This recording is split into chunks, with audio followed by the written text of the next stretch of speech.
مشاعر حبيبك في البعض الأشخاص المنفصلين، مشاعر حبيبك اتجاهك ايه أيا كان برضو المنفصلين، مشاعر حبيبك اتجاهك ايه؟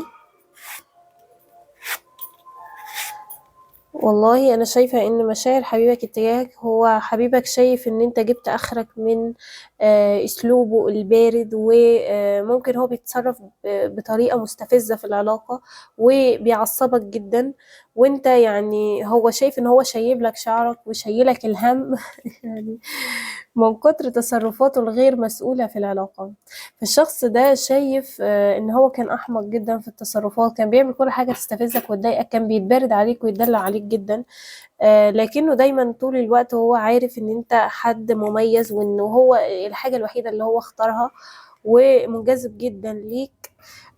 مشاعره اتجاهك لا، هو شايف ان انت دلوقتي بقيت اقوى، وبقيت بتدافع عن حدودك بقوة، ومش هتسكت له على البهدلة اللي هو كان بيبهدلها لك زمان.